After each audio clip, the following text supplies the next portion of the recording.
Wasn't as graceful as I wanted it to be. So I gotta work on that one.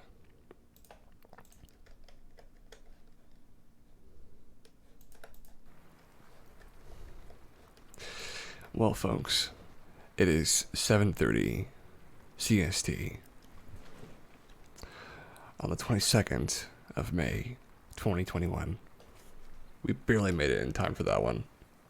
Slightly late, I suppose you could say. Hey, Playful, how's it going?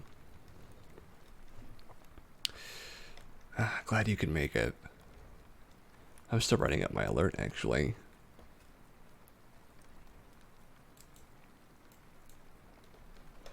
Let's see, what's this alert gonna look like?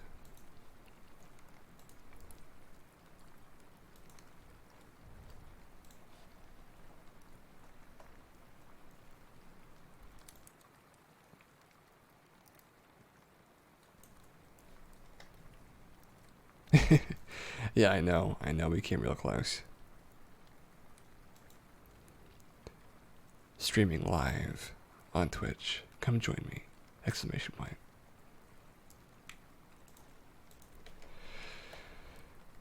It gets a little difficult sometimes to keep track of things. I had so much to do just before the stream started.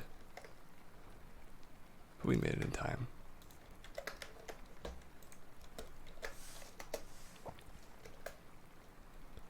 We made it in time.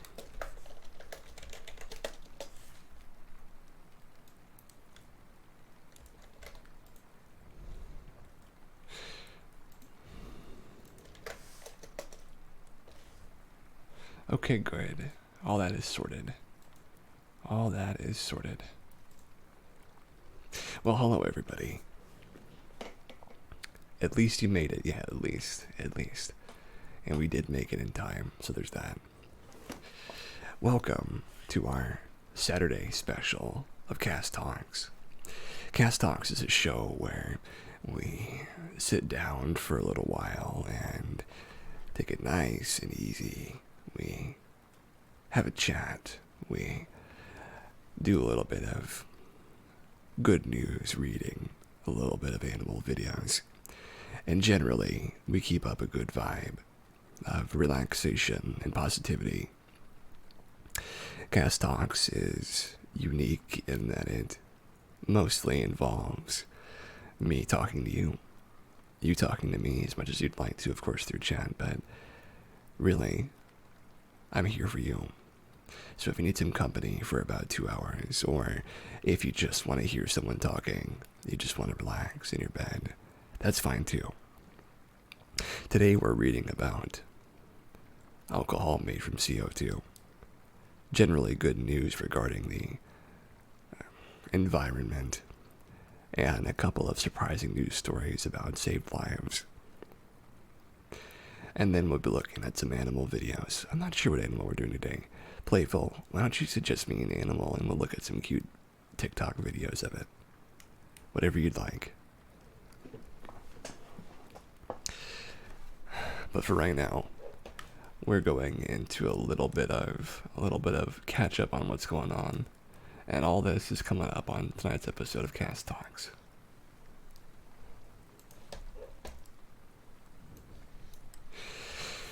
As far as my week is concerned, I played D&D for the first time in about 5 years today.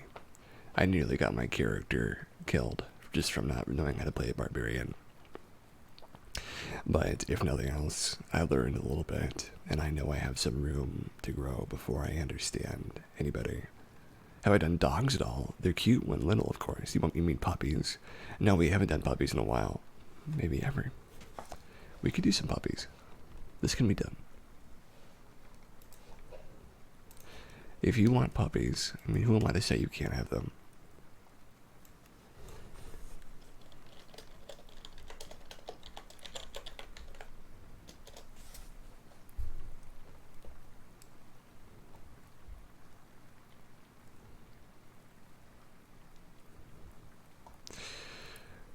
That'll be a good one. But also, I was able to genuinely connect with a few people I feel like I had a nice time, and generally it was an exploration of my ability to roleplay and my ability to be with others.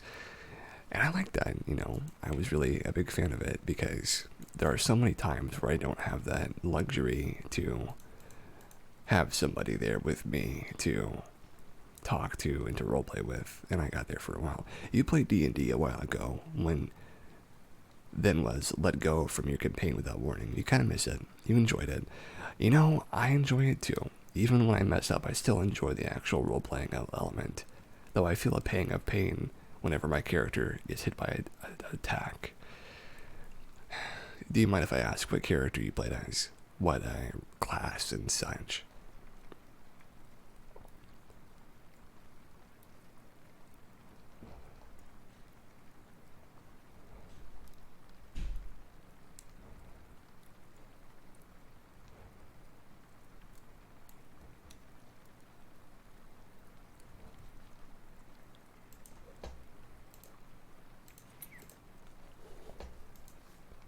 Alright, we got some cute dog videos lined up. But yes, I have been doing pretty good. Started my yoga up again. And it was the last time I tried, it was the crow position on day 21, 22. That is a tough yoga position to get into. It requires a lot of wrist strength, and I didn't quite have it. It was daunting and intimidating, so I did give up. Not this time though. This time I'm going for the long run, 30 days in a row, 30 days of yoga. It's going to be real tough, but you can always use a little bit more yoga in your life. But let's move on to our first good news story. I forgot to mention we're in episode 31. What a nice way to start a Saturday is to jump into episode 31.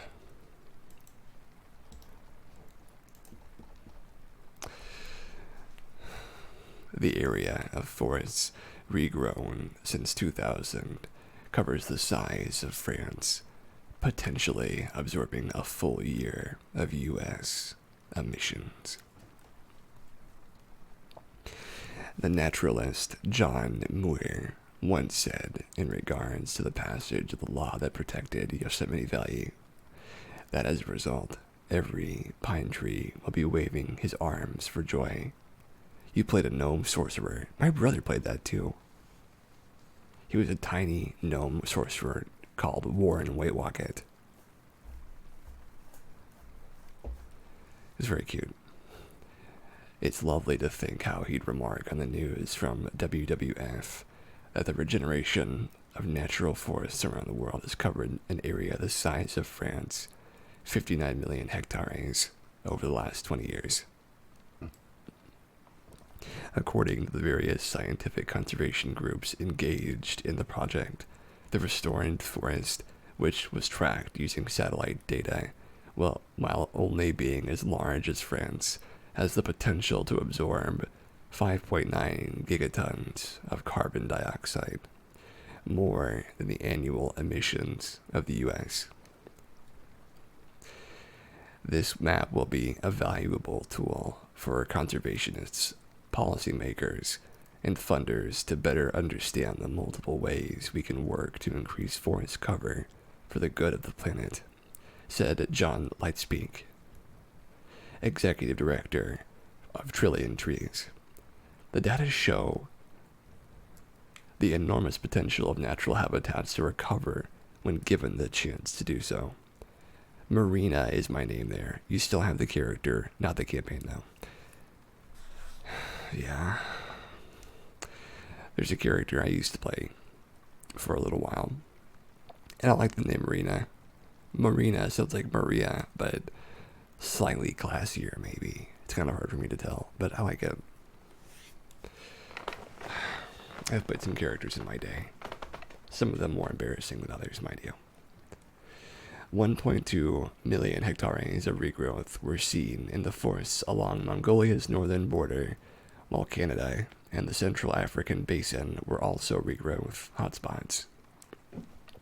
Additionally, The forest lands around the Atlantic coast of Brazil, second in biodiversity only to the Amazon.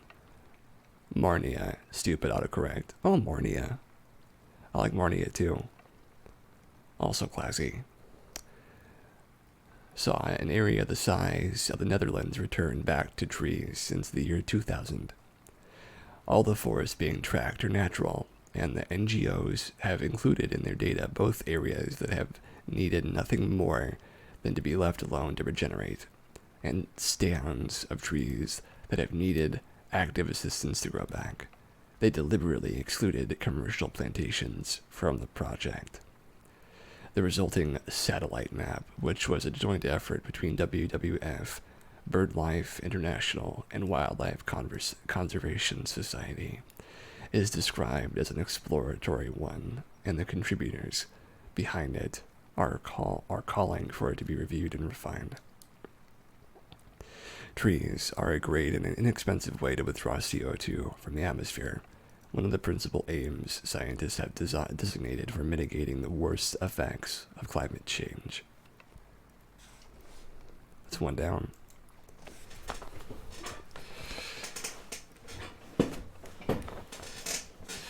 Generally, it's a good thing for us to be discovering these new ways of protecting forests and making an understanding of our trees more clear to everybody, more broad.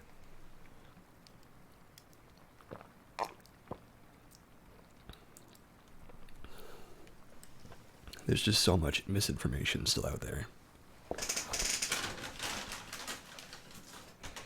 So getting rid of as much of that as possible is very important.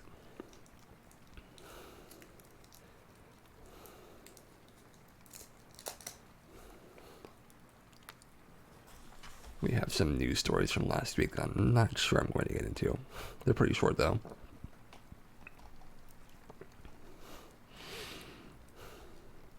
Scientists discover psychedelic-like drug that doesn't cause hallucinations from May the 12th of 2021. A new psychedelic-like wonder drug could treat depression and post-traumatic stress disorder without causing hallucinogenic tripping. Psychedelics have long shown promise for treating a host of mental illnesses, and now scientists have identified a compound that provides only the benefits. Named AAZA154, it has the potential to repair chemical pathways in the brain, says the U.S. researchers. Study co-author Dr. David Olson, a chemist at University of California, Davis, explained, one of the problems with psychedelic therapies is they require close guidance and supervision from a medical team. A drug that doesn't cause hallucinations could be taken at home. Experiments use a fluorescent sensor called PsychLight showed the new drug activates a gene that makes serotonin, the body's feel-good hormone.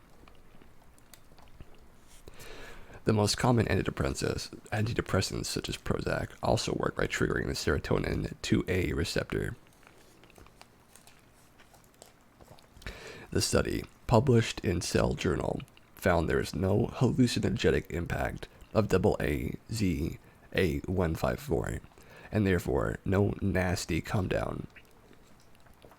Experts believe one of the advantages of psychedelic drugs is they promote neural plasticity, allowing the brain to rewire itself. It opens the door to a medication that works in a single dose or a small number of doses, rather than having to be taken indefinitely. Mental illness affects an estimated billion people across the world, with depression being the most common type, blighting the lives of 250 million. But patients having to undergo a psychedelic trip raises ethical and health concerns. For example, previous research has shown psilocybin, a constituent of psychedelic magic mushrooms, quickly reduces symptoms but also causes side effects. That AAZA154 comes without a trip is a hopeful news indeed, and will be sure to post updates to this story as they come in. It's a pretty good one.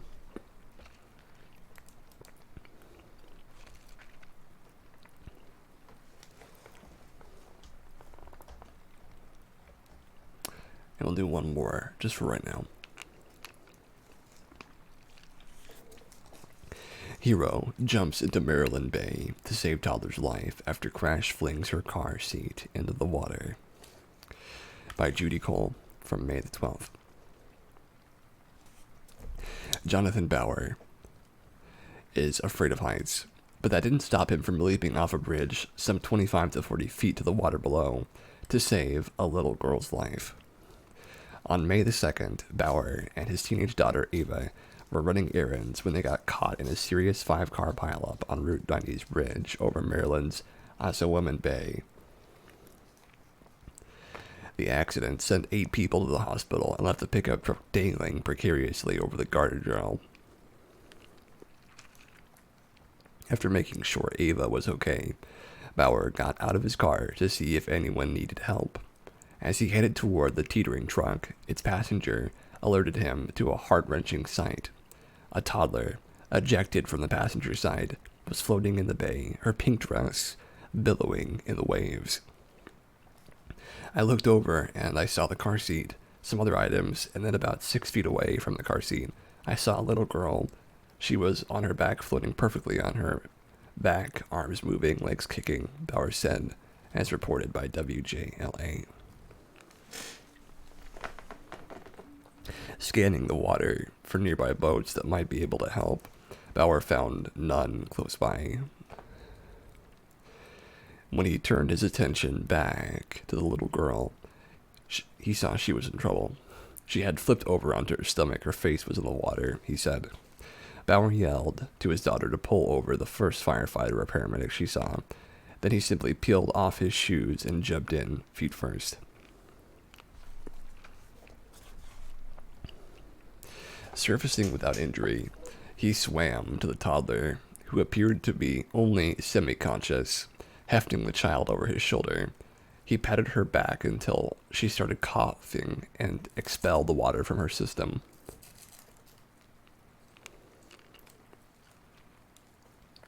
Moments later, boaters Joe and Alania Ortel, who'd witnessed the event unfold, arrived after pulling Bauer and the 2-year-old to safety.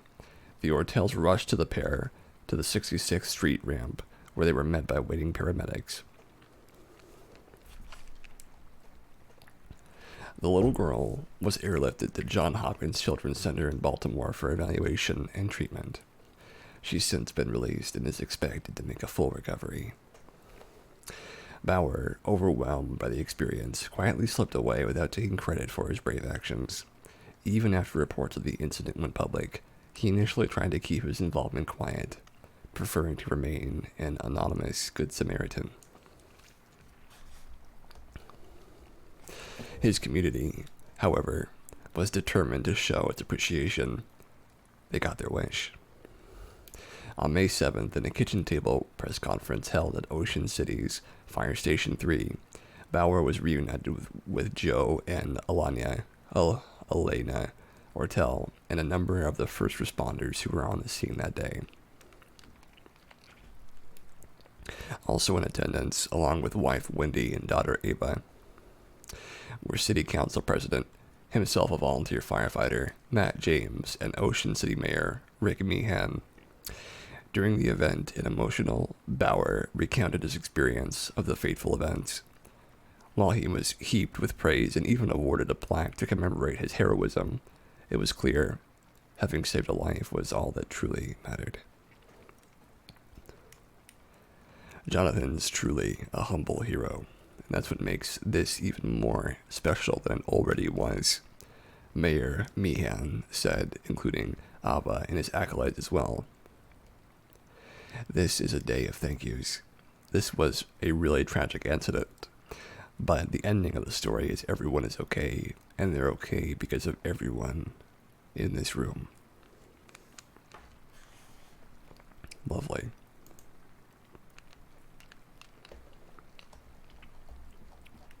We'll do one more.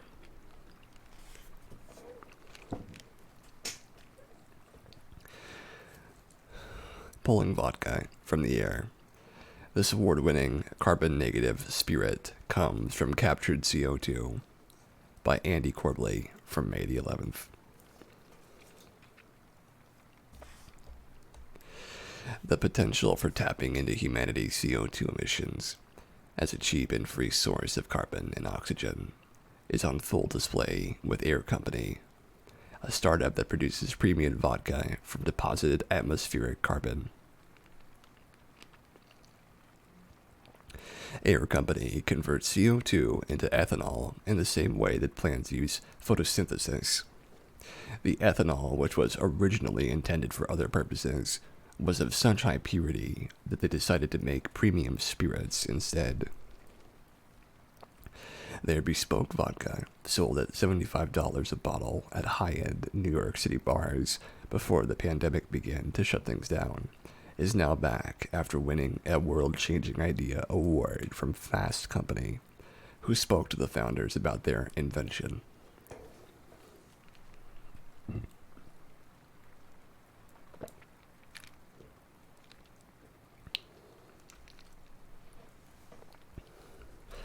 We're doing what we're doing not just to contribute ourselves to fighting climate change, but to try to help empower other people to fight climate change in the everyday decisions that they make, said CTO Stafford Sheehan. And that's one of the reasons that we target consumer goods. Their technology of producing ethanol is now being turned towards the fragrance and perfume sector, another consumer good that needs high purity ethanol. Carbon dioxide gets a bad rap for the greenhouse effect it causes in the atmosphere, but its constituent elements are among the most fundamental building blocks of nature.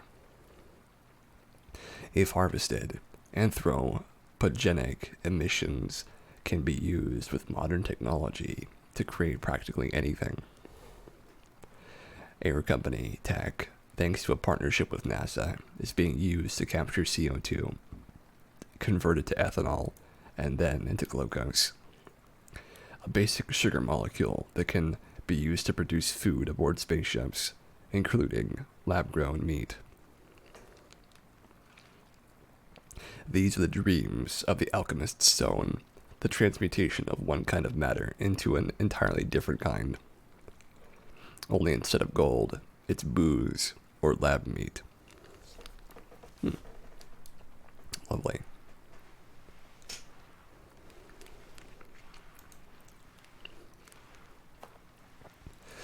To be honest with you, I'm not much of a drinker. I've been drunk once in my entire life. And that was not really drunk, it was more buzzed. I may have said this before, but I didn't really enjoy it that much. I mean, it was okay. You know, it's fine, but it wasn't worth feeling sick afterwards, which, unfortunately, if you take some mental wellness medications, you can start to feel really sick after having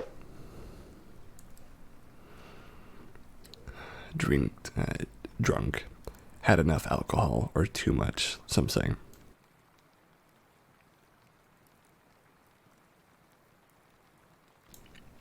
So, I don't really drink it anymore. Not that I really ever did. But I'm sure someday I might find the right person to drink a little bit with here and there.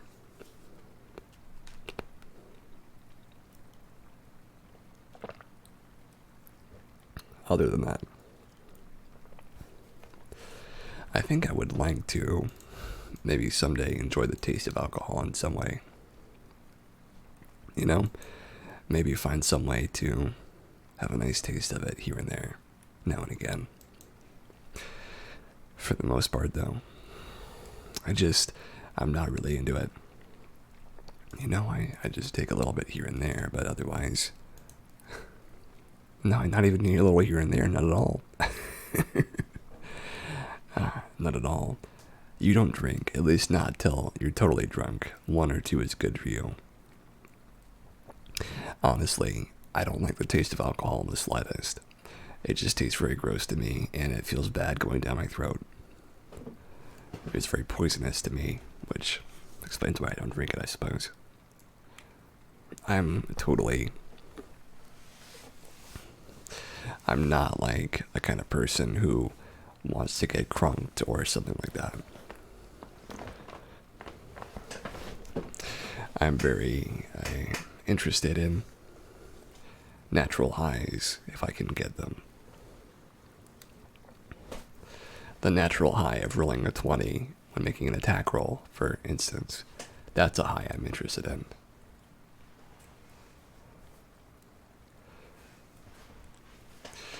But that's a gamer high, if you will. Now, on to the cute animal videos. My favorite segment, personally.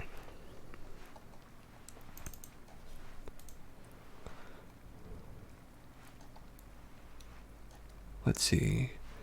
Cute animals, cute animals, cute animals. Oh, we'll just put it on there, it's fine.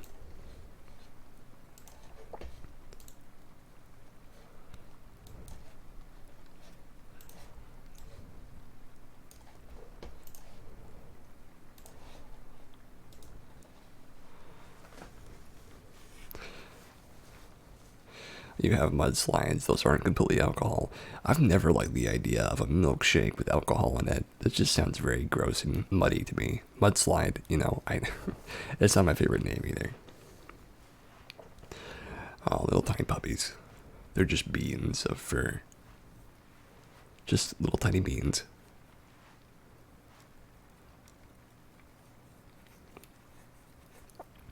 So what kind of animals would you adopt if you had the chance to playful? Oh. Certainly, there must be some. Everybody has an animal of some kind they would like, even if it's like something they don't even expect.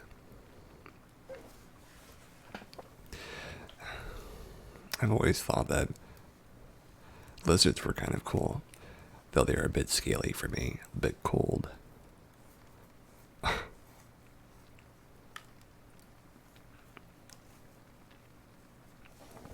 Certainly not against them myself.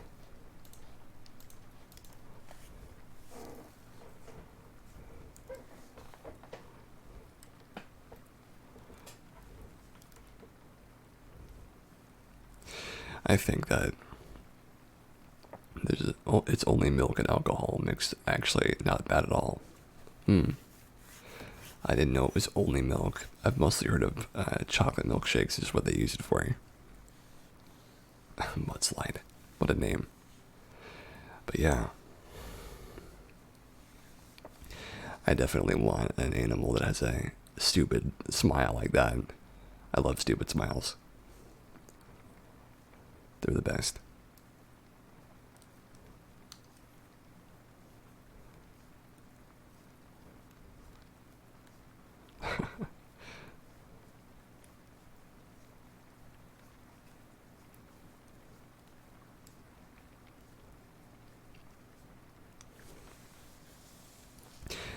I think that it has a profound effect when you have somebody who really enjoys life and has a lot of willpower and interest, and you give them an animal and see how much care and attention they're able to put into it. And it's always like a chance to have so much return, considering having an animal can change your life permanently. I mean, I didn't even own the cat that I was in love with, and she changed my life permanently,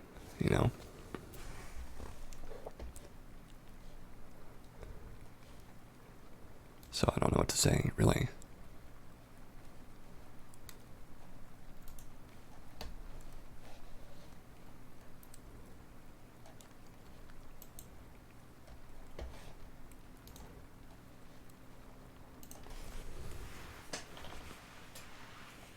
Aw.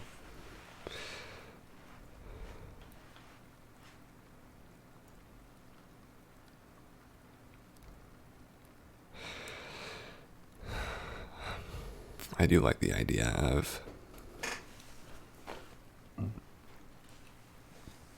meeting a dream animal, if you know what I'm talking about. An animal that makes you feel very comforted and very welcomed. Something you can bring into your life and just fall in love with all over again. But I'm super into.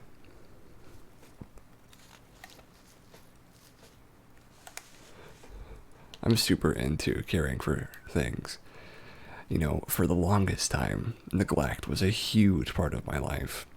I was being neglected by my family and neglected by basically everybody else. And wanting attention was definitely a part of my life. And I found that the only attention I could really get that I was happy enough with was online. But I'd like a very needy animal, that wants my attention all the time. That way I can give it. Because I like giving attention. I'm a huge fan of not only giving creatures and people the kind of attention they want, but being venerated for doing that. That's what I live for. I live to be spoken well about, spoken highly of, spoken well of. That's the sort of thing that makes me keep going. I don't know why that specifically, but it's something about it is very powerful to me. Very, very powerful. And it makes me feel great. It really makes me feel great. It really does.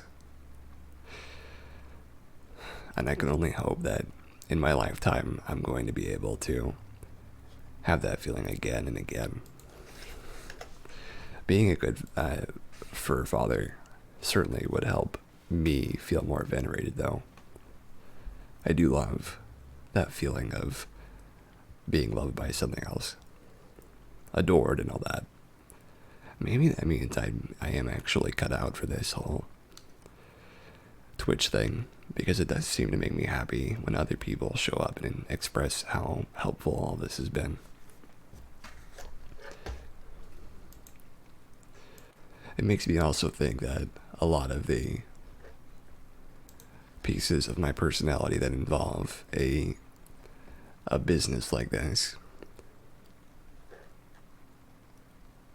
I think it has a lot of perspective on why I have done all of this stuff in my history of talking and sharing all these things. You don't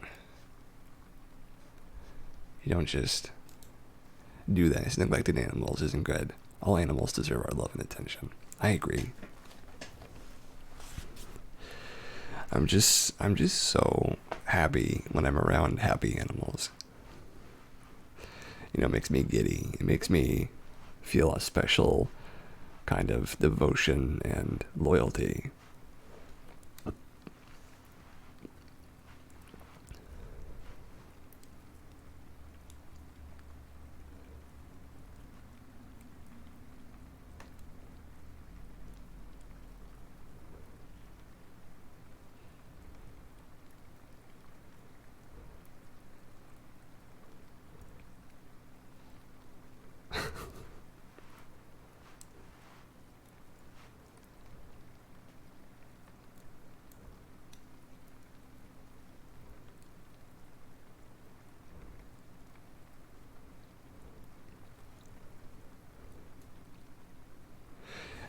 Pit bulls are pretty great, though. People give pit bulls a bad rap, but they're great.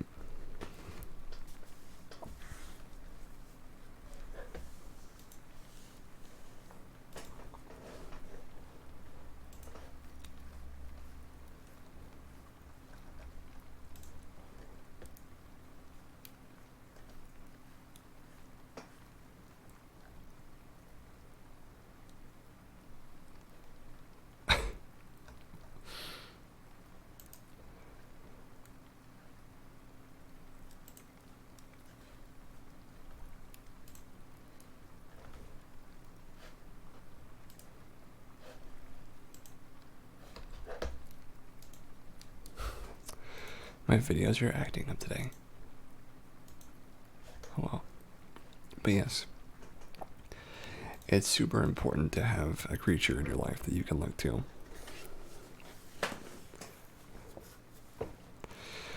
And I've always been really happy to like look at other people's animals, and animals that don't bark at me seem to really like me.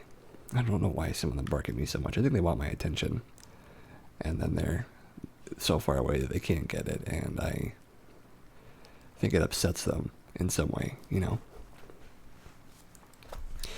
I think also that animals that want something and can't have it, that's a reason to bark too.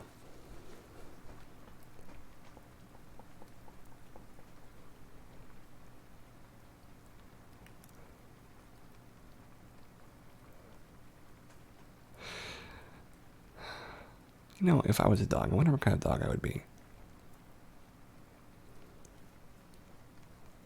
Pities are treated as if they aren't good dogs. It's the humans that aren't good. Never treat an animal like crap. I agree.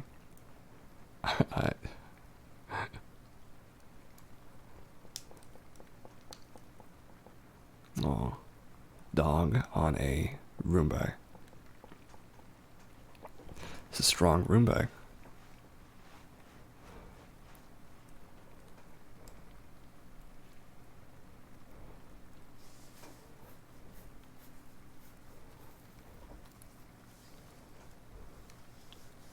I love how excited they are.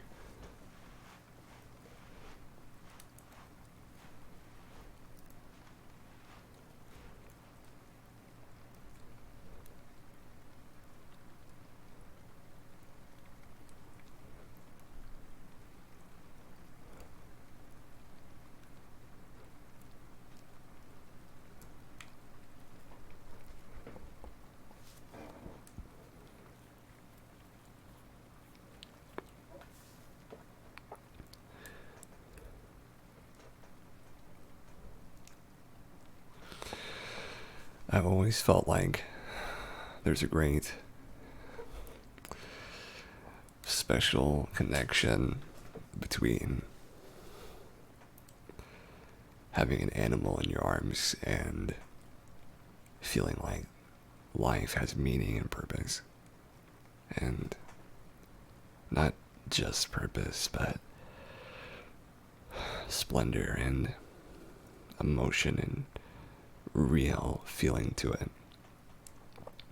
Something that tiny and fragile and loyal. It's honestly, I'm not sure you can ask for more out of nature. Gosh.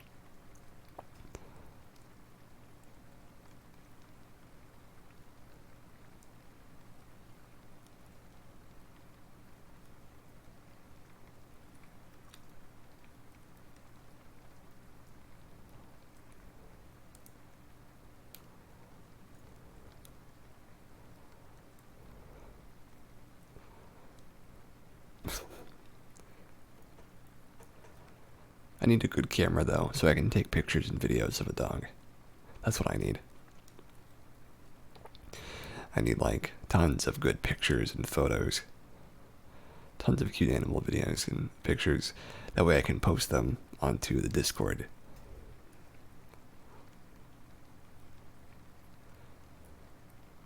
Which is what I do. I would post so many pictures on Discord. I'm all about that.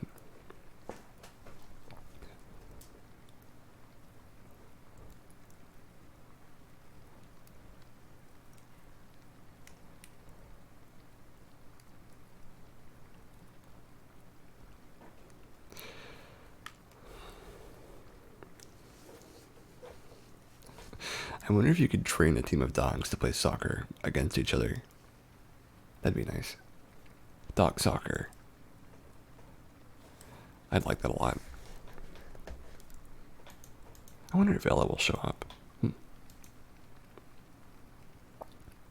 But here, let me read you some more good news while we're watching this in the background.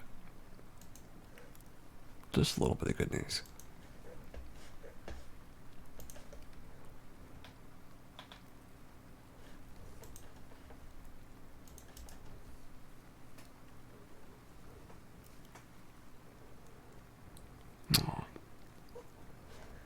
sleeping animals are really cute too.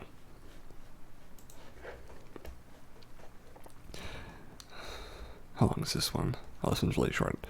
Folks in New Jersey are caring for more than 800 baby turtles rescued from storm drains. Hundreds of diamondback terrapin hatchlings have been rescued from underground storm drains along the Jersey shore. Small terrapins can slip into drains when attempting to cross the street, and these ones were found surviving off their yolk sacs. Volunteers successfully rescued a total of 826 baby turtles using a specially crafted scooper made from a telescopic aquarium net attached to a bamboo pole. Now, staff at Stockholm University in Galloway, New Jersey are caring for and rehabilitating them under their Head Start program. Once the creatures are ready, in about a year, they'll be placed back in the wild where they can thrive.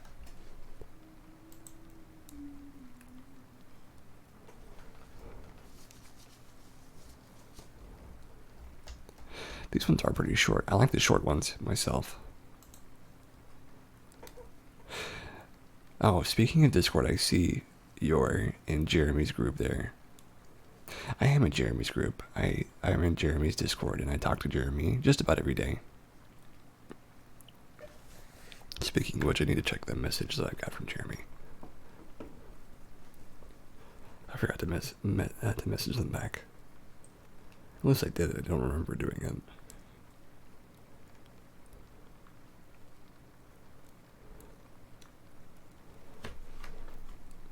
Give me one moment to answer this.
Sorry about that. I had a message to respond to. Usually I respond to these right away, but today I was a little sore in the morning, so I didn't get to it right away. But yeah.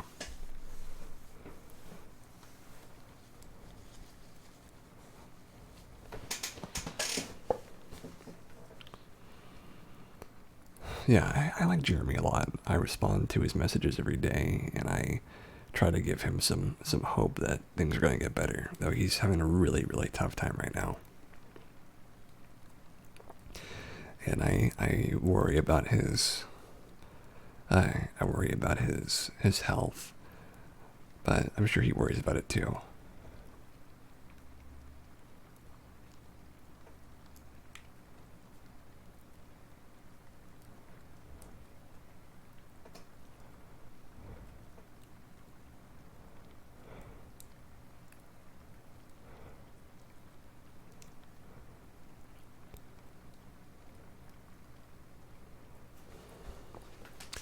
Sometimes I think about all this stuff that I've been through.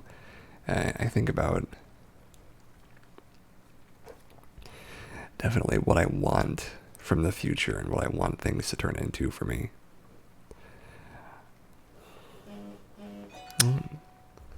Got the message back. Sorry about that, folks. I should have had D&D on.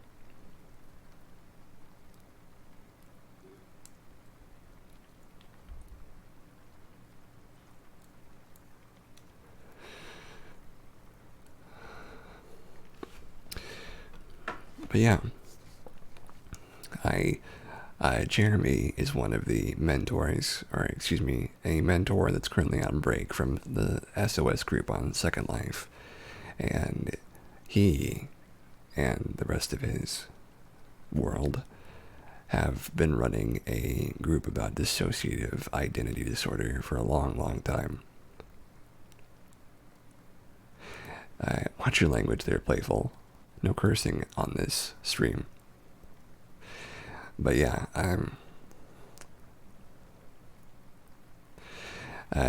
staff and underfunding and stuff like that, it can be really hard because they're not the best people to begin with, and then they're not staffed properly. So it's sort of like one issue piling up on another.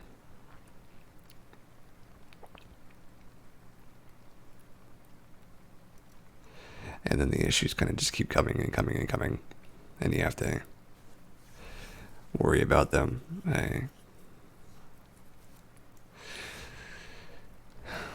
Compounding and stuff like that, which it does happen sometimes.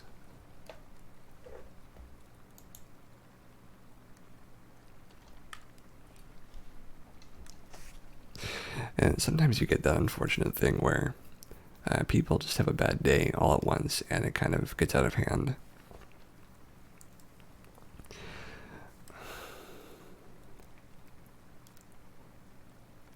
Yeah, it does. No, it's okay. It's okay, don't worry. Everyone forgets not to curse sometimes, but I try to make sure that the stream is as free of that influence as possible, but don't worry about it. I talked to him. He can't leave to wait. He can't wait to leave that hospital.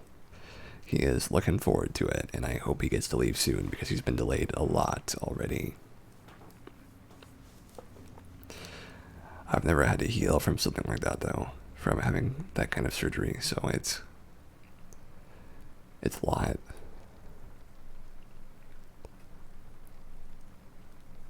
But yeah, it is really unfortunate sometimes that these things don't work out right away, but they get there. They get there.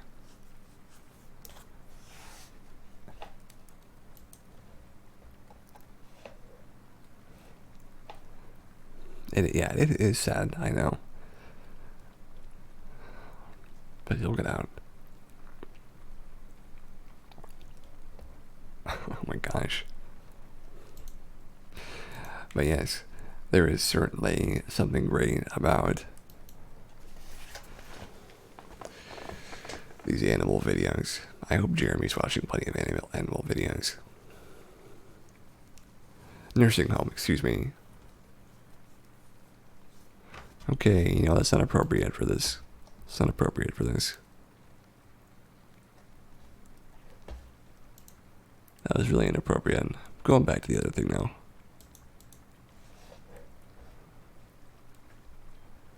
I hope you guys didn't see too much of that.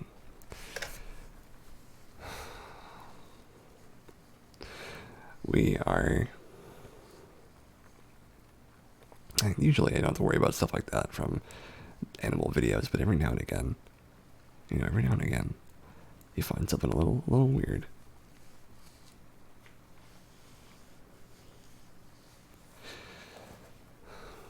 I also do hope Ginny and Ella are doing alright.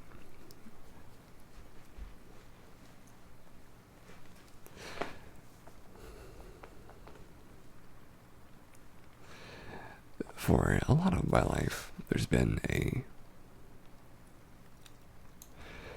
there's been a significant amount of, I guess you could say, tension and anxiety I've felt. Sometimes that anxiety overwhelms, and it conquers and gets a victory over you. You didn't see anything good. I caught it in time for you, at least. And you end up with these sleepless nights. Like last night was very sleepless for me.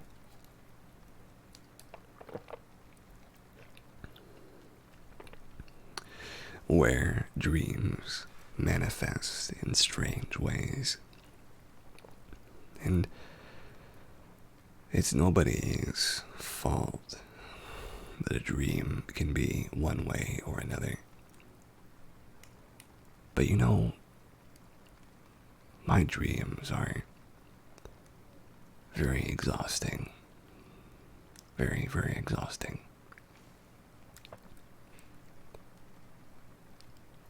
You're a little shocked you haven't seen them yet.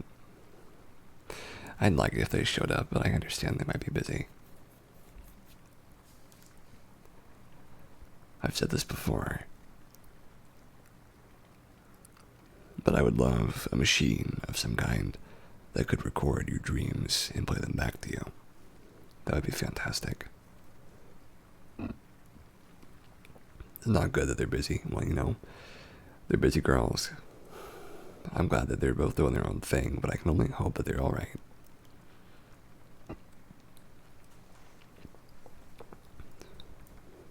Either way, I am here whenever they wish to make an appearance, and I'll be waiting.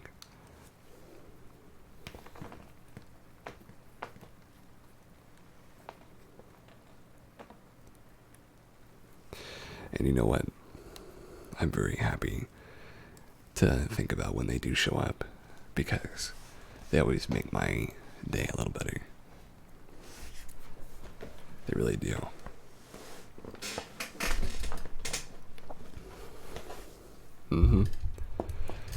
It's a good thing. They have their own lives to lead and their own things to do. And I'm grateful for when they show up.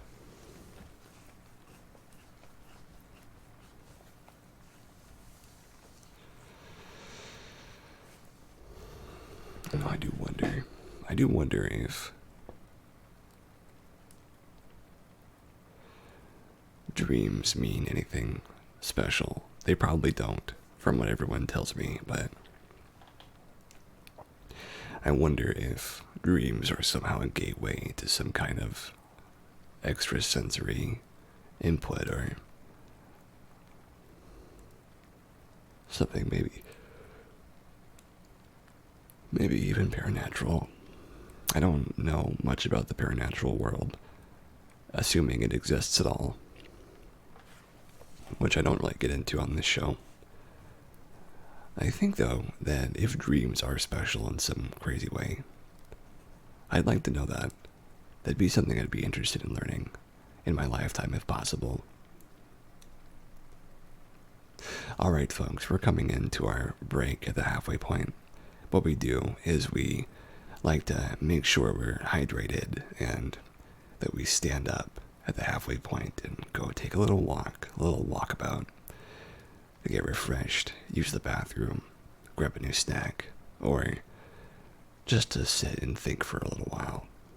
And as for me, I'll be back in 5 minutes after I go to the bathroom and maybe get some more water. So see you in 5.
Jeremy, is that you? You got the app for next time? I'm so glad to see you, if that is you. And we're back. I meant to say.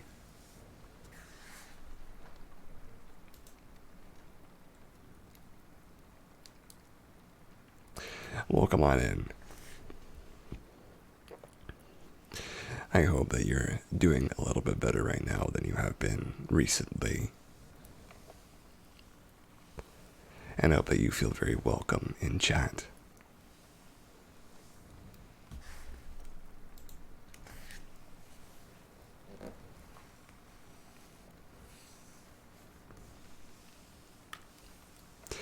Today we're talking about just a couple of good news stories and a little bit of relaxing subjects. So if you're still listening, then feel free to stick around as long as you'd like to. And if not, well, I'm glad you stopped by. Account created 3 minutes ago. Nice.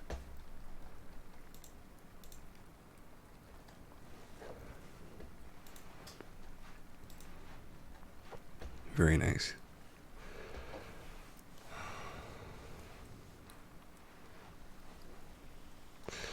Alright, so we're going back to the good news. Solar-rich California hits 95% renewable energy on a recent day across 80% of the state. For approximately 4 seconds on April the 29th, California got 95% of its power from renewable energy, with the Golden State using about 90% renewables in the afternoon hours during a period of warm, cloudless weather.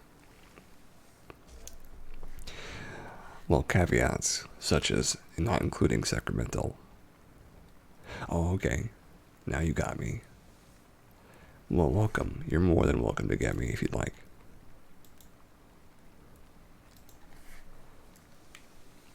Or Los Angeles, in the percentage dampens the milestone. It still means over 29 million people were contributing virtually nothing towards climate change as far as their electricity needs were concerned. California follows another major population center, South Australia, which recently fulfilled 100% demands with renewables. The Clean Energy Counter also didn't include the Diablo Canyon nuclear plant, which indeed at the moment is producing nothing more than steam as emissions.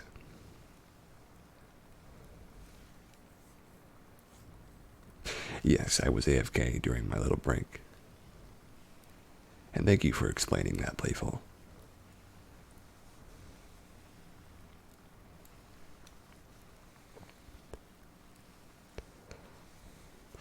Combine it with geothermal, hydroelectric, and biomass production, and 100% of the state grid was occupied with these renewables during the daylight hours. It sends chills down my spine. It's amazing, said Elliot Mainzer, president and CEO of the California Independent System Operator, which runs the state's main power grid. These types of transitions aren't always pretty, but we're getting a lot of renewable generation online, making a real dent in the state's carbon emissions, he told the LA Times.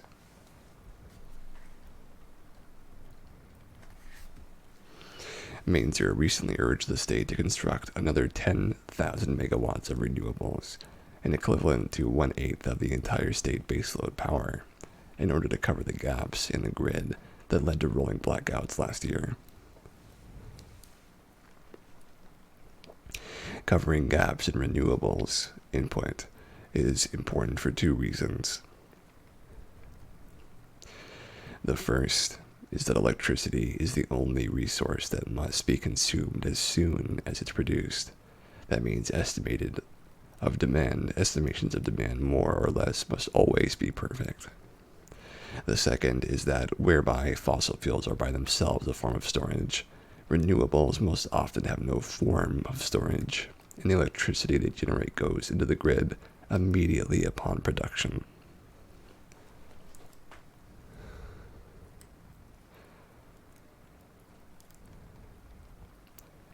help navigate around these natural flaws in renewable energy. California has been a key leader in coordinating with other states in the West to share surplus power across state lines, creating a more robust grid, removing more need for fossil fuels and taking advantage of other states' resources. For example, California is much sunnier than Wyoming, but Wyoming has the most consistent wind power of any state. Utility companies in each place can be exchanged on the basis of covering the baseload power with the strengths of the other, and aid them with their own surpluses in return, reducing fossil fuel input and increasing grid stability, until cost-effective and scalable storage technology is widely implemented. This is the best method for protecting against blackouts and drops in supply due to changing weather.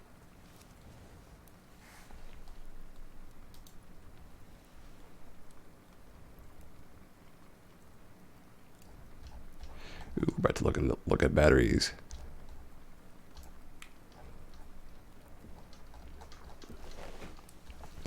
But yeah, if you aren't listening, Jeremy, then I hope that you are feeling okay. Because I've been thinking about you, and I want to make sure that you're enjoying yourself. And if you are, I hope that you're sitting quiet and nice in your private little room and enjoying a little bit of Gas Talks.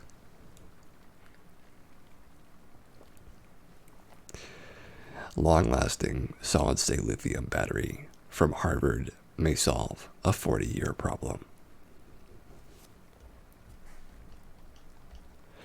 Long-lasting, quick-charging batteries are essential to the expansion of the electric vehicle market, but today's lithium-ion batteries fall short of what's needed. They're too heavy, too expensive, and take too long to charge.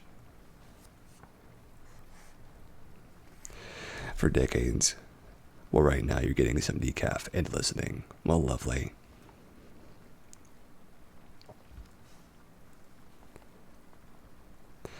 For decades, researchers have tried to harness the potential of solid-state lithium metal batteries, which hold substantially more energy in the same volume and charge in a fraction of the time compared to traditional lithium-ion batteries. A lithium metal battery is considered the holy grail for battery chemistry because of its high capacity and energy density, said Shinley, Associate Professor of Materials Science at the Harvard John A. Paulson School of Engineering and Applied Sciences. Yeah, more coffee. I've never been a coffee person. Maybe I have to find the right coffee first. But the stability of these batteries has always been poor. Now Lee and his team have designed a stable lithium metal solid-state battery that can be charged and discharged at least 10,000 times, far more cycles than have been previously demonstrated, at a high current density. The researchers paired the new design with a commercial high-energy density cathode material. This battery technology could increase the lifetime of electric vehicles to that of the gasoline cars 10 to 15 years. Without the need to replace the battery, with its high current density, the battery could pave the way for electric vehicles that can fully charge within 10 to 20 minutes. Our research shows that the solid-state battery could be fundamentally different from the commercial liquid electrolyte lithium-ion battery, said Lee. But by studying their fundamental thermodynamics, we can unlock superior performance and harness their abundant opportunities. The big challenge with lithium batteries has always been chemistry. Lithium batteries move lithium ions from the cathode to the anode during charging. When the anode is made of lithium metal, needle-like structures called dendrites on the surface. These structures grow like roots into the electrolyte and pierce the barrier separating the anode and cathode, causing the battery to short or even catch fire.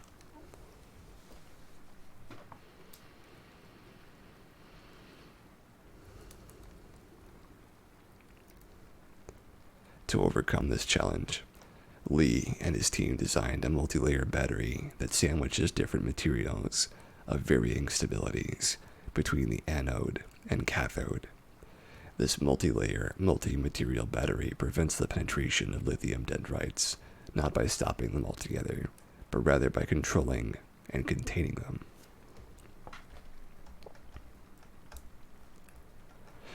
Think of the battery like a BLT sandwich. First comes the bread, the lithium metal anode, followed by lettuce, a coating of graphite, next a layer of tomatoes, the first electrolyte, and a layer of bacon, the second electrolyte, finishing off with another layer of tomatoes, and the last piece of bread, the cathode.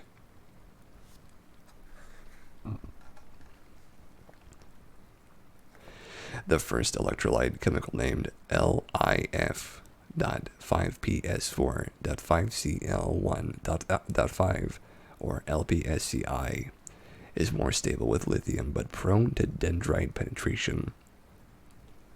The second electrolyte, Li1-0Ge1P2S12 or LGPS, is less stable with lithium but appears immune to dendrites.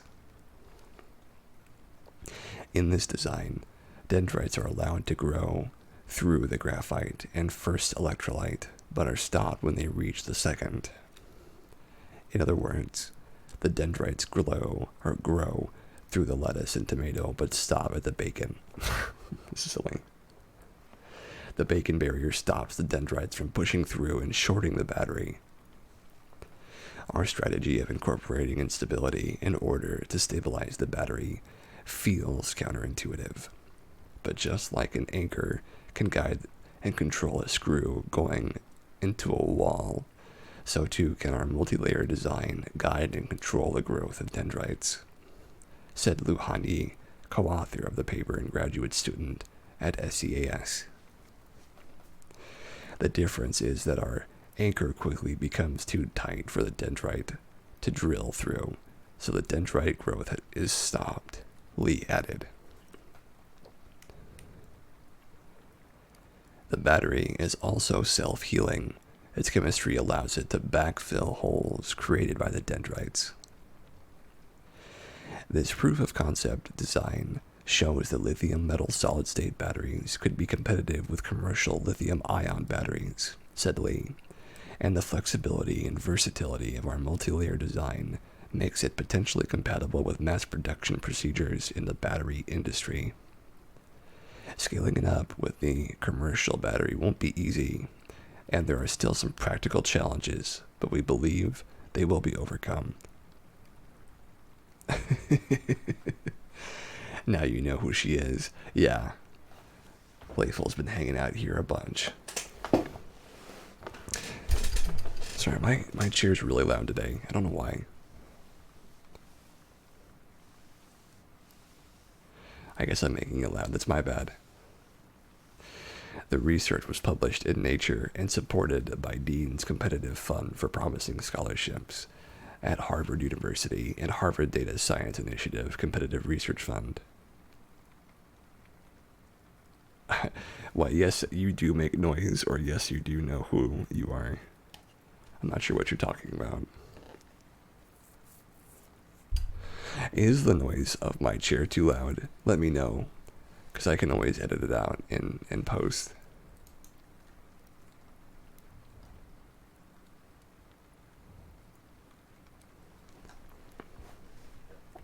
Yeah, just tell me, and I can edit it out. I don't mean to make that much noise. It just sort of happens because I stir and move in my chair a lot. My butt gets sore. You know how it goes. No one wants a sore butt. The yes was to me, and no, it's not too loud. Oh, good. He knows who you are, because on Discord you have the same name as Playful, but not in Twitch. Okay, cool. I'm glad it's not too loud.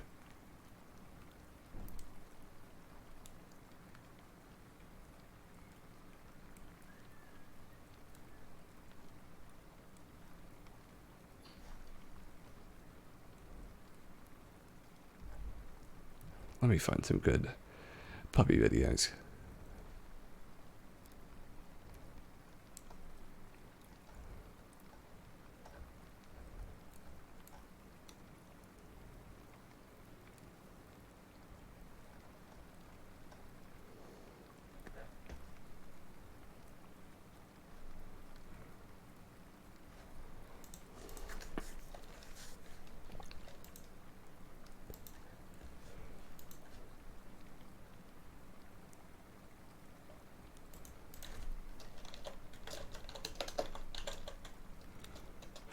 The noise of the chair makes your talks more real, like more of a connection. Well, I'm glad that you think so. I mean, I'm about as real as you can get. You know, you can't get much more real than me, considering I'm just sitting here and enjoying this lovely time with all of my favorite folks. I'm bottom floor, ground floor. But thank you for recognizing that.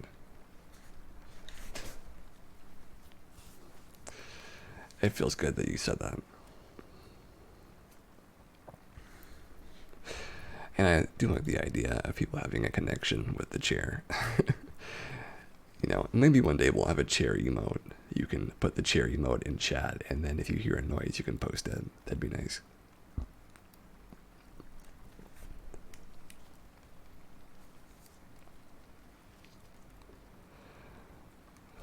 But yes, I have always thought that those background noises, those little things that happen, they can be cute. Really, they can be. They can also sometimes be a drag, considering I've heard a lot of people's streams and stuff like that who the noises get out of hand. But, oh, dogs and plaid. I love plaid on dogs. Plaid on dogs and cats. Oh, you've seen the one with the puppy struggling for the bowl. Poor thing. Yeah. It's a bull puppy. Look at all the dogs eating the peanut butter. They're trying to lick the peanut butter off each other's tongues.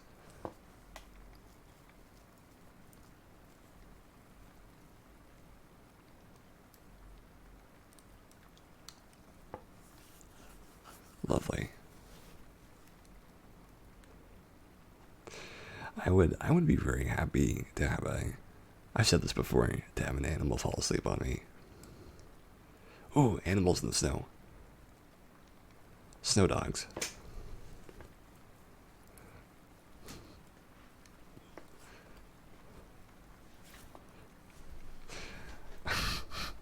A thick dog.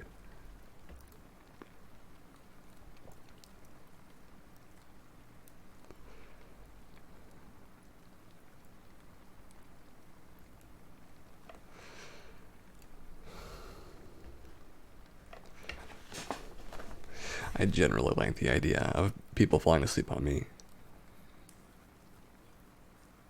Yes, the dogs were Playful's idea. I asked her which animal we should stream today, and she wanted to see dogs and puppies. So I was like, yeah, sure. I'd love that. We haven't done puppies in a while, or ever, really.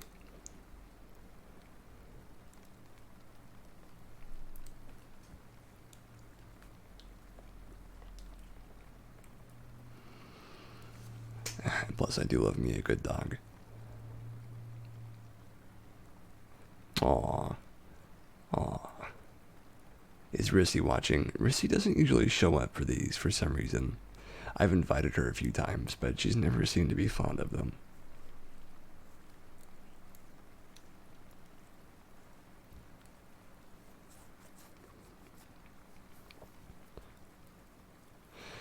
Well, I would be happy if she did. And also, Jeremy, if you're enjoying the show, feel free to hit the follow button. That helps me out quite a bit if you do. And I'm always happy to hear one of the follow sound. It's very pretty.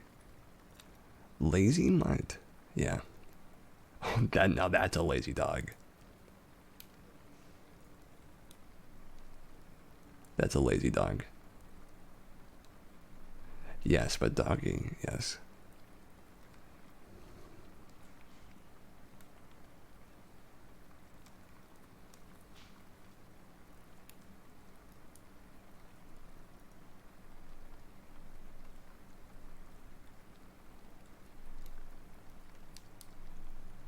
Oh my gosh. Oh, I miss having smoothies. I'm gonna have to have a smoothie Sunday soon. They're so good for you. But yes. Yeah. Being lactose intolerant, I can't really have milk smoothies anymore. I'm gonna have to go with not milk smoothies. If you've ever had not milk, it's actually very good. It's got pineapples and stuff in it instead of lactose.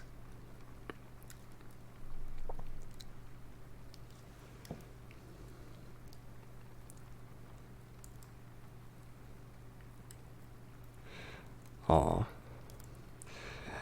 This has been a pretty, it's been a bit of a difficult week, unfortunately. Just a little bit. I know you've had a much more difficult week than I have, Jeremy, but I still feel like it's been a bit of a tough week for me to eat a green smoothie on St. Patrick's Day. Oh, that sounds great. I want a smoothie with broccoli and banana and strawberry and blueberry, and I want like a bit of green apple in there too. Just this omega, ultra smoothie.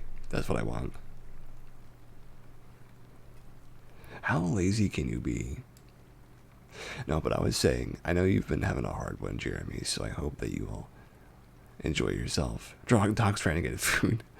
I hope that you will enjoy yourself here, because we're going for a little over a half hour still. And, I hope that you get a good feeling of what we're about.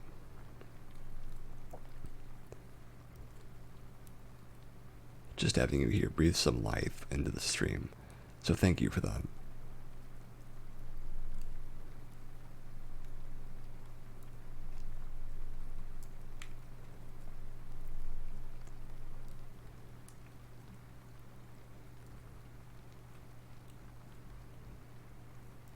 Gosh, he's so lazy. He's like almost falling off the couch. You know what I mean? He's gonna fall off any second because he's so lazy. He's like egg yolk about to slip off. Yes, every Saturday at 7:30 to, it's a 10. You mean 10:30? I think 10:30 EST. But yeah, it's 7:30 to 9:30 CST for me. I've been streaming every Saturday for 31 weeks now. 31 weeks in a row. My gosh. Every now and again, I forget about how crazy that is. This is the longest running adventure I've ever had. And it's the longest running business thing I've ever done. I remember Amy Juneo was saying to me, she was saying, if you just keep making videos, eventually you'll hit something. If you just keep making videos, eventually nobody will be able to ignore you. And I do feel like she had a lot of treasurable and great ideas in that. No, it's alright. It's alright, Playful. I appreciate that you said anything at all. And I just feel like every one of these we do, it always makes me have a little more content out there. A little more stuff to talk about. A chicken giving a ride to a dog. I've never seen that before. I don't think anyone's ever seen that before. Oh, gosh.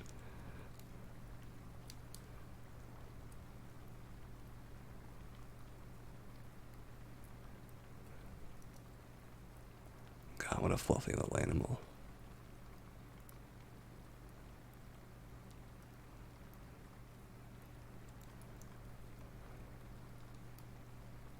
You just accidentally went over by half an hour, that's all. Nah, it's alright. Half an hour here and there, no big deal. I mean, there might even be some days where I go overtime, because depending on the mood of the stream, I could go overtime depending on how everything's going, which we may do at some point. And if I'm feeling really tired a certain day, I've gone undertime a few episodes out of the ones we've done. Maybe 5 or 6 of them I've done undertime. Maybe it's next 30 minutes, you can find one good thing for the day. The thing you're trying to do is find a good thing about the place. And wait, your good thing, the housekeeper was kind enough to take the time to open the window blinds for you. That is your one good thing for the day. That's a pretty good thing. But I do feel sorry that that's the only thing you're thinking of right now.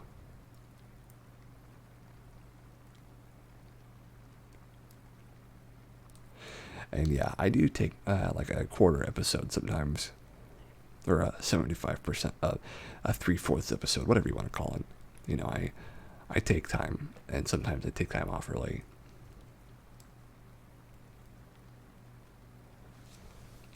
You can write that in your daily blog in the Discord. Yeah, you can send me a message too if you'd like. I always like responding to those. I was late today though, so I'm sorry about that. I only got to it like about a half hour ago.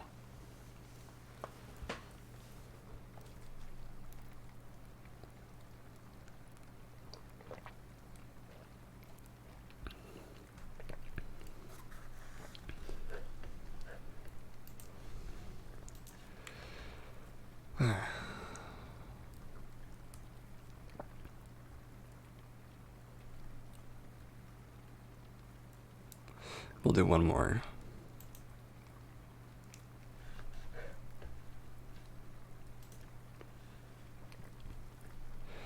You can now write your daily update.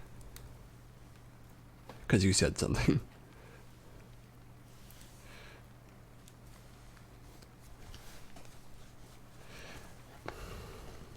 Oh, there's that smoothie eating dog again.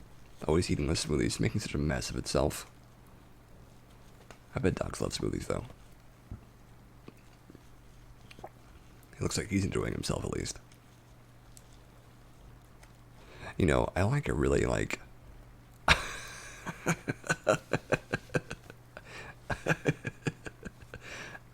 I love wiener dogs. Dachshunds, I think they're called. I love wiener dogs. That might be the kind of dog that I get. I just love them. They're just so long. Green smoothie, gross. Oh, come on. They're great.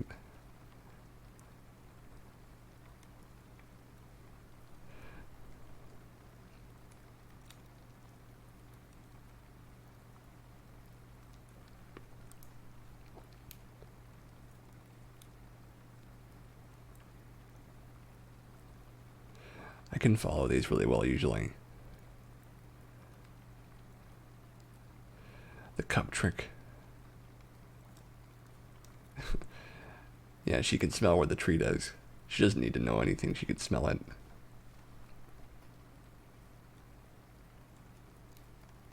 How fast can your hands go?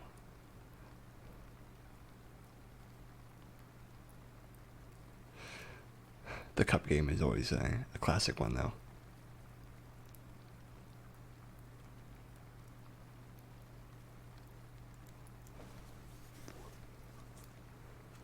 Oh, strawberry. Strawberry fruit, good boy. It's a nice looking strawberry too. It almost looks fake, it's so nice. You don't get a good strawberry like that every day.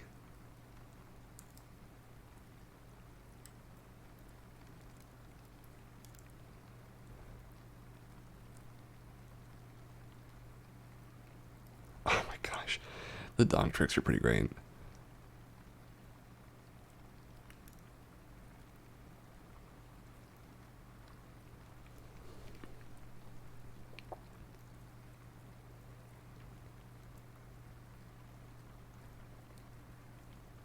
What is that? It's like a crab. Some kind of crab. Oh. I bet taking a bath with an animal sounds really good too. Taking a bath with your dog. Hopefully it won't smell like wet dog. But that's usually just rain.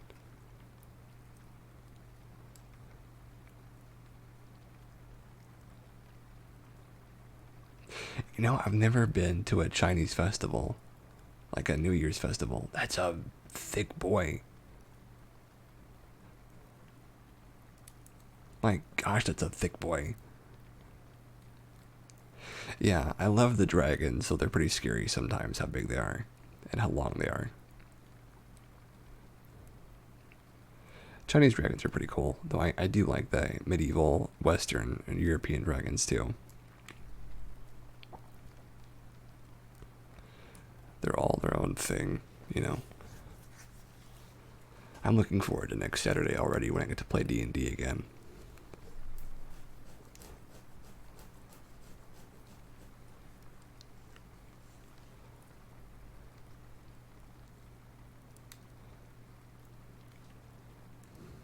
No, that dog's gonna smell like wet dog, the one in the rain.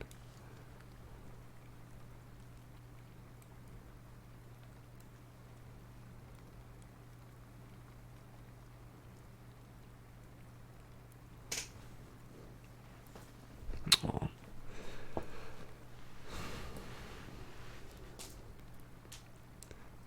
jeez. Contortionist behavior. See, the dog can do it. Why can't you do it? It's easy. Yeah, just put your head under your legs, you know. It's easy.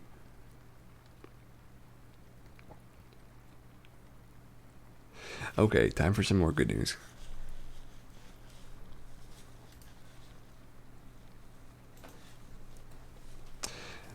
The unluckiest swan becomes a mom after crafty raft rescue from rising waters by Alyssa Rose on May the 21st of this year. Hope floats. Swans' nests do not, unless they get a little help from someone determined to make sure their precious cargo has a chance to hatch.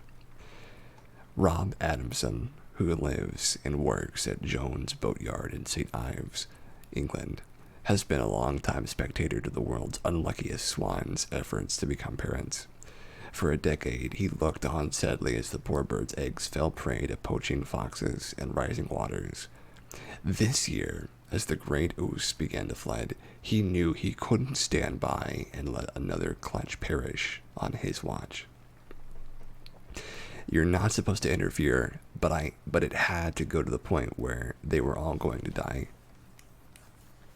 Adamson told the BBC, "I couldn't go to bed knowing that. I knew I would regret it if I didn't do anything to save them. I needed to make sure they survived." During the night, Adamson fashioned a makeshift raft and moored it with the line to the bank. It was well after dark when he gingerly lifted the nest and its occupants, 9 eggs and 1 hissing mama, to safety, all under the wary eye of Papa Swan. Papa Swan is a great name. As a breed, swans have a reputation for beauty that's only surpassed by their fierce temper. The neither of the pair attacked Adamson is unusual. Swans will be very mean to you if you don't respect them. That is something I have heard many, many times from many people. Perhaps the two sensed that he was only trying to help, which would only be keeping in character since Adamson's affinity for the majestic avians is already well established. Some years ago, Adamson famously raised an orphan cygnet named Sid. Although he eventually made the break, when Adamson initially attempted to release Sid into the wild, his adopted offspring refused to go. Once the story made the rounds, Essex locals fittingly dubbed their neighbor the Swan Man, which was fine with Adamson. For him, being in tune with Mother Nature is what life's all about. "That's why I'm here, living on the water," he told BBC. "I'm in dreamland with all the wildlife. I wouldn't swap my boat for a $10 million pound house." Back on the Ouse, Mama Swan has settled in nicely in hopes are that the cygnets will hatch soon, while Papa Swan remains vigilant to further ensure the family's safety. Adamson has erected fencing to deter predators. The swans, it seems, are in St. Ives, only residents grateful for Adamson's nest-saving intervention. It took us all by surprise when the water levels in the Loa Marina shot up on Saturday night. Jones Boatyard posted it to Facebook. A huge thank you to Rob, who noticed that the water was lapping around the swans' nests at 9 p.m. If only the Queen knew what great service he was doing for her feathered friends. The Royal Order of Swan Keepers to the Crown does have a certain ring to it, and since technically by law the majority of Britain's swans actually belong to the Queen, perhaps an elevation from the Swan Man to Sir Swan might be in order here. I don't think I've ever actually come close to a swan in real life. I've come really close to ducks, though. There's ducks all around the neighborhood, right next to the high school. I've come really close to them, but every now and again they're like, "Get away from me," and I'm like, "Ooh, okay, I'm not gonna mess with a duck." Canadian geese are territorial, very territorial.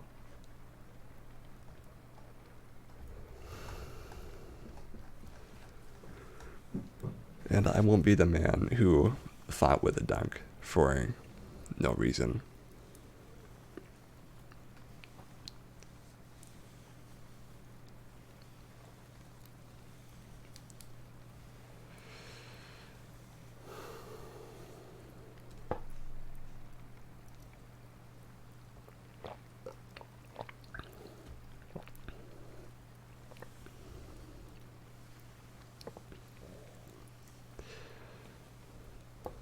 Oh my gosh.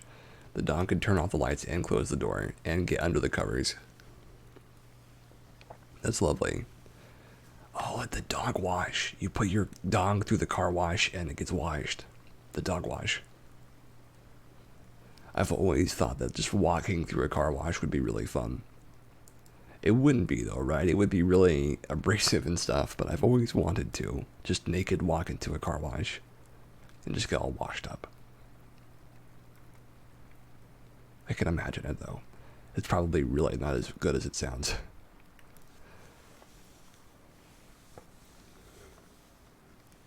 Five dogs. Dog walking 5 dogs. I can barely even imagine doing 2.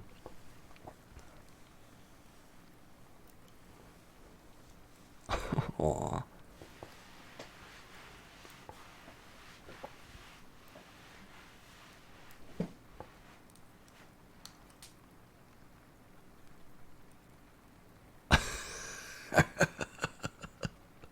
Oh my gosh.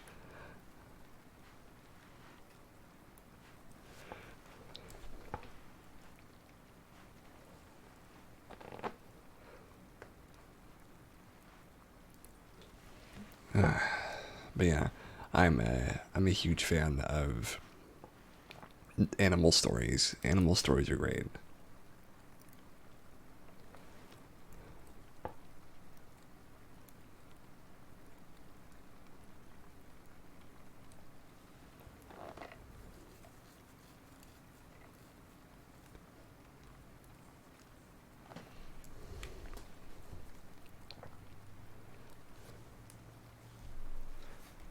Oh my gosh.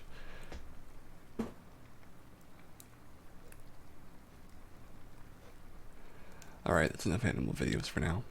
That might be the last one for today. We've gotten plenty of them though. Plenty of animal videos. A plethora. A plethora.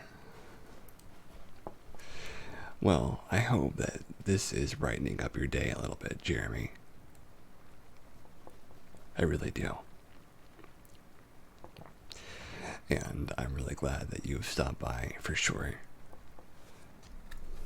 Having you as a part of our little thing here, our little group here, is certainly something I would look forward to.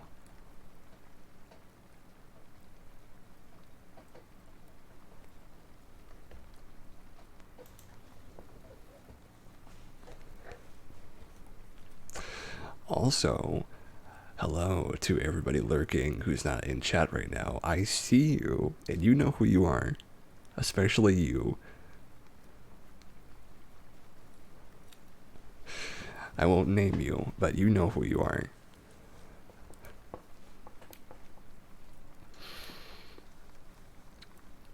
We just have a few more good news stories to get through, and then we'll be closing out the episode.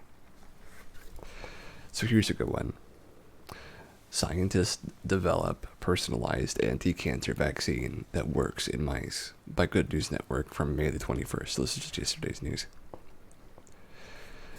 A research team in Montreal has been busy developing a personalized anti-cancer vaccine that works in mice.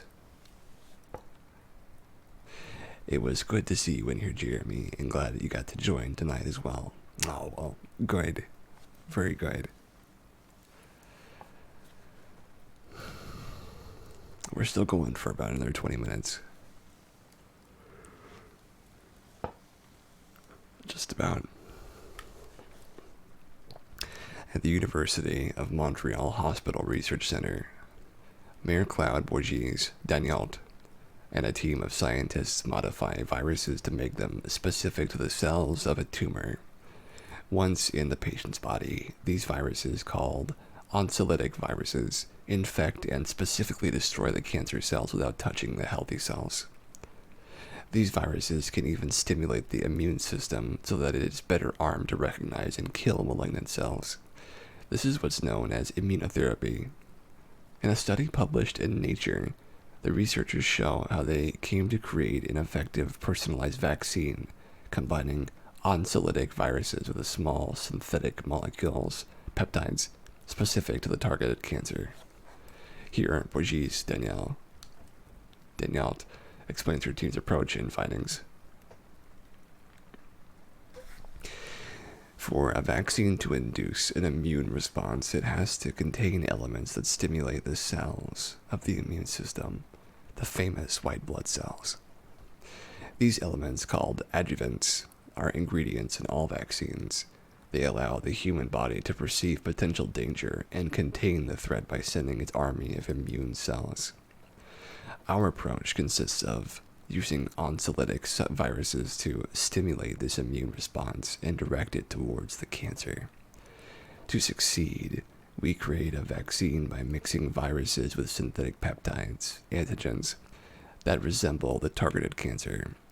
Because it's true that, to be effective, the vaccine has to be personalized for each patient based on the mutations specific to each cancer cell. Thanks to the identification work done by other research teams, we can predict what peptides to use for each patient through the information obtained from a biopsy.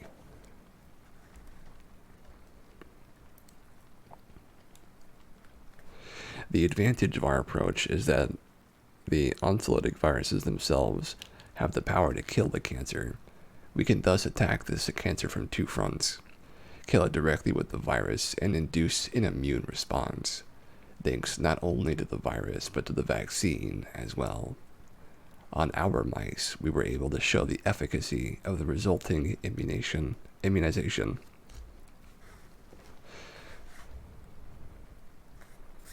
The other clinically tested personalized anti-cancer vaccines don't use oncolytic viruses as vaccination adjuvants.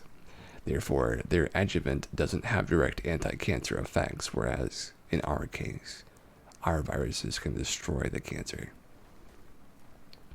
An anti-cancer vaccine uses oncolytic viruses. It is currently being tested in Canada and the US. However, it is not personalized.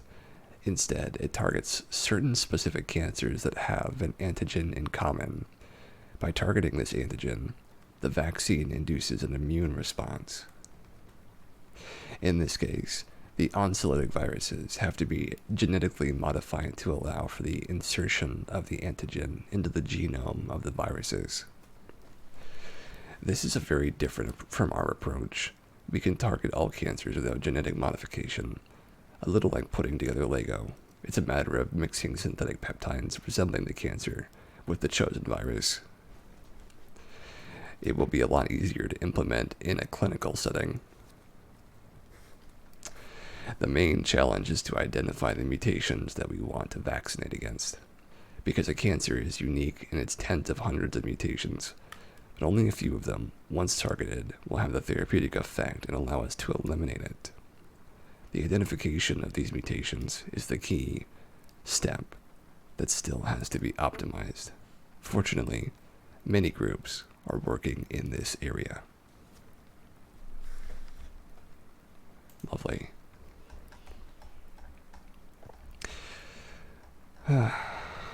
We're basically done on all of our good news. We just have like 2 more left. And they're both pretty long, so I don't know if I'll do either of them, to be honest with you. Let's get a story, a Cassie story. I think it's a good time for story time with Cass. So here we go. A story for you fine folks.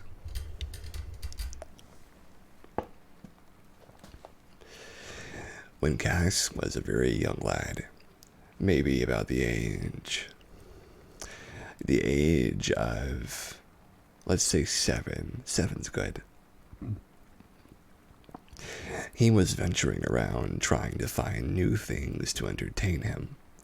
He was very interested in conflict resolution, peaceability, talking things out, and hearing people's points of view. And in his school, his lovely little school, something new had just arrived. A special group called the Conflict Managers. This group specialized in just that. Having the ability to shape conversations, to use diplomacy, and to very smoothly and regularly control things from getting out of hand to keep things in order and calm. Young Cassius was very interested, and so he joined them. He joined the conflict resolution experts and began walking around. This was after a training course with a green and yellow vest on, one of those sort of gaudy safety vests. And he carried around a clipboard and a pen. On the clipboard was paperwork, and the paperwork was there to identify a conflict and then to say the specifics of the conflict and resolve the conflict.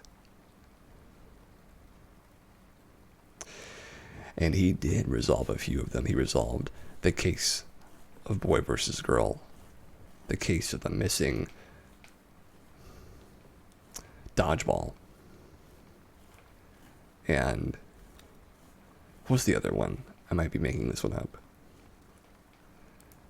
The hair pulling bandit. Let's call that one. These were all cases that Cassius worked on. Cassius was a sort of a resolutionary detective, finding problems in people's interests and their conflicts, resolving them, and finding a middle ground, a place where they could much more easily compromise. But what's more strange than anything, is he was so good at it. He was so very good at his job. And it wasn't really ever clear to him why that was. Just like now, I'm not completely clear as to what it is about Castox that makes me feel so accomplished and satisfied. Because some people have hobbies that require tons of money, tons of effort, and tons of time. But this hobby, this small little thing I do every Saturday, it doesn't require any money. It doesn't require much effort. And all I have to do is be here and be myself. I saw the same thing in that conflict resolution. All I had to do was get my clipboard, get my vest, my pen, and my paperwork. And I could easily right the wrongs. I could help people. I could make the world a better place, one playground conflict at a time. And I did. I solved the heck out of those conflicts. I resolved the heck out of that playground.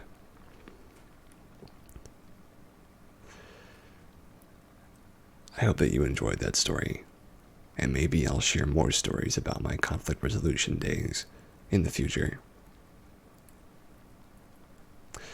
Young Cassius was certainly a cutie, and if anyone was interested in learning more about him, certainly sticking around through our next couple of weeks will help you learn more. It's just sometimes I have to remember these stories because I'm not the most memory gifted person in the world. I oftentimes completely forget about really important things. Would be cool to learn more about you guys. Well, I'm open to questions right now. What do you want to know? Ask me anything, I'll try to answer.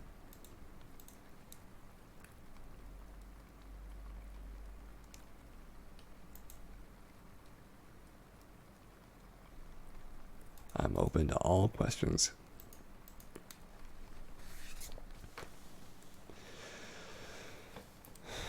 That is assuming they're appropriate for this stream, which I'm sure you folks know what would be appropriate for this stream.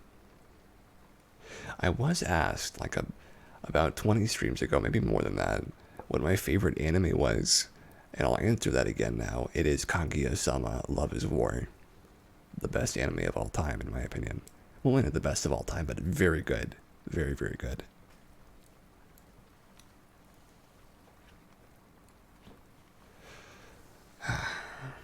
It's wholesome and doesn't have any glaring faults like so many other animes. It's just a good anime.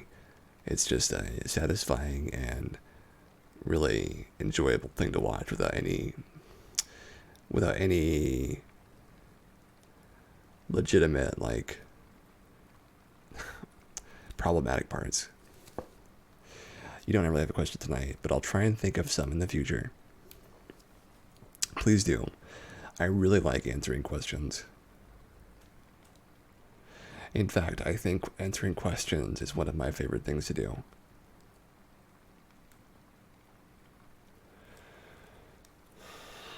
And, one day I'll do an AMA. I don't know when that will be. Probably when a lot more people are interested in it.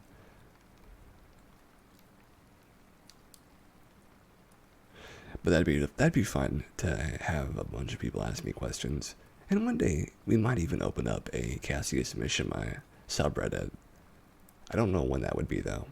It'd probably be when a lot more people are interested in the content in that community. Like at least 50 more people, if not more.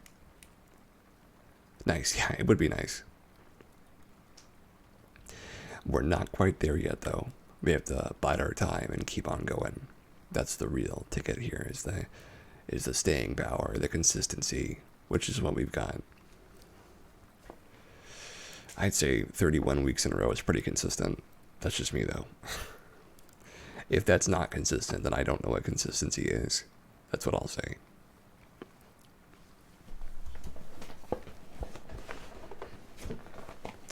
What I should do is listen to some of my cast talks back.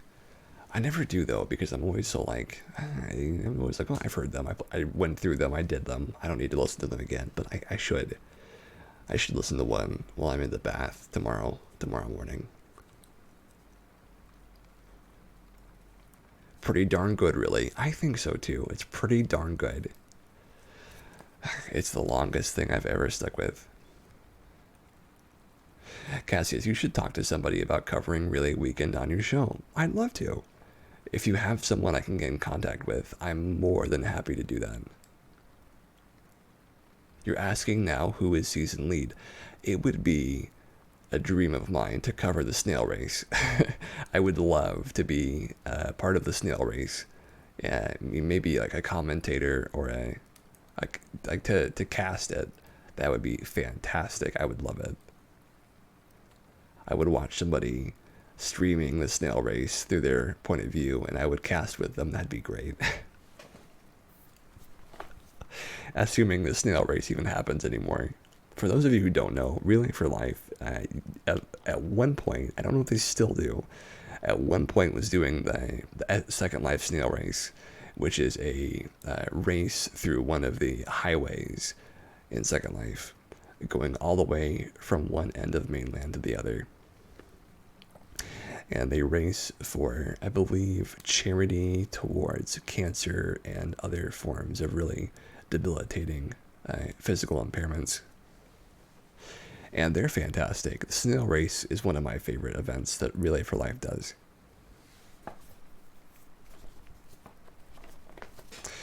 And if I got to be involved in that, I could really say like Cast Talks has hit a new level. That would be for me. That would be a new level.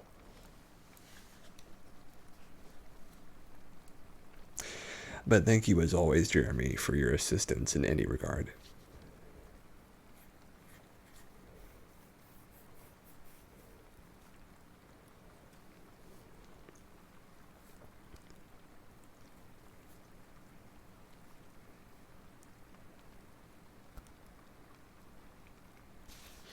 Plus, having guests on would be really great too.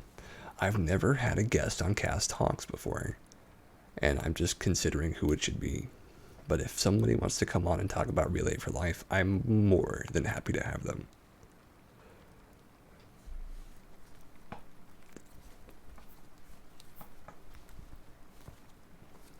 I'm not sure, but you can talk to the person who runs those races. You don't know what the person's name is, okay?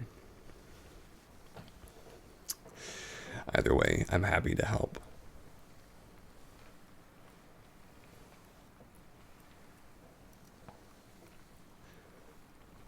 Oh, before we close out, I should say I went to an interview and I had a really great interview in which I almost got the job, but it wasn't. Racer X Gullwing, maybe. Lovely. I'll look into it, okay? And thank you so much for the info. I'm really glad that you are sharing this with me.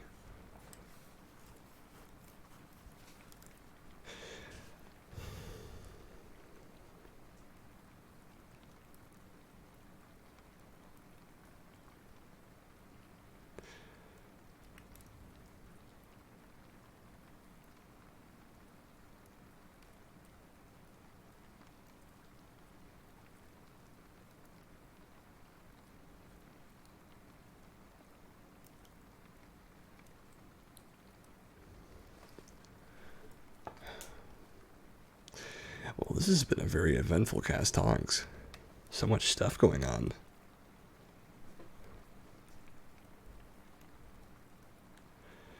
This might even be a whole new segment. A whole new segment dedicated to Relay for Life or Questions for Cass. Questions with Cass. I'm not sure what I would prefer.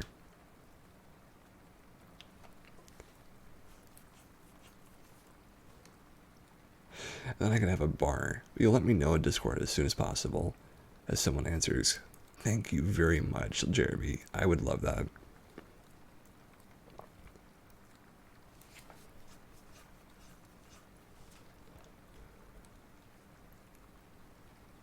That would be really great.